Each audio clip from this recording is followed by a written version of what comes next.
In between learning to fly and studying at Cranwell, Whittle first conceived the idea that would make him famous.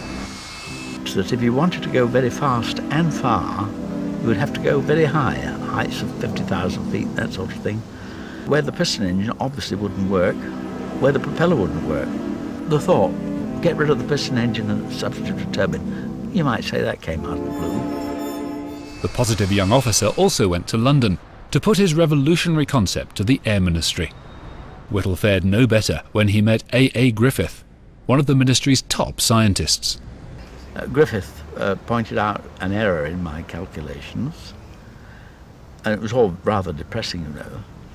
And then after that, I got a letter from the Air Ministry saying, in effect, that they weren't really interested and so forth.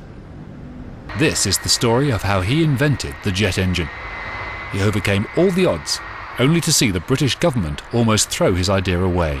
On June the 30th of 1939, we managed to get a big breakthrough in the attitude of the Air Ministry, in that Pye, Director of Scientific Research, came up to see the engine run, and we managed to keep it going for about 20 minutes in his presence, and he became a complete convert. So much so that he agreed that an engine for flight should be ordered.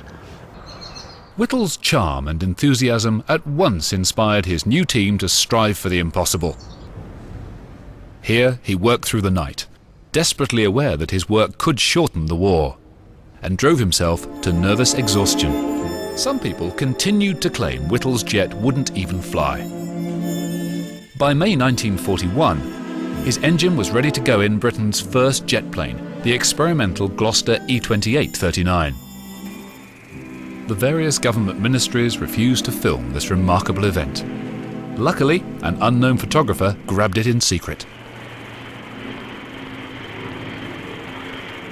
Whittle played a selfless, patriotic role, in which he offered his knowledge freely to the British aviation companies. However, they were working flat out to build engines for planes like the Hurricane and the Spitfire. So in 1941, Great Britain turned to the United States, then at peace, for backup in manufacturing its jet engine. For America, the jet story began the night of October 4th, 1941, with the arrival of a highly secret engine assembly at a Boston airport. It was Britain's now famous Whittle turbojet, the first jet engine successfully produced and flown by the Allies. The public knew none of this and saw a war hero receiving his just rewards. In 1948, Whittle went to Buckingham Palace to collect a knighthood. He also had a financial award for his invention, which was good for the time. Worth nearly £3 million today, it would soon become clear he was greatly under-rewarded.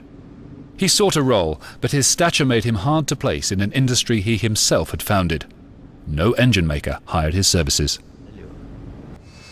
It was Boeing 707 which brought long-range jet travel to the masses. The bypass engine entered service. Turbofans soon followed. With their far better fuel economy, they were just what the airlines needed to realize low-cost global travel.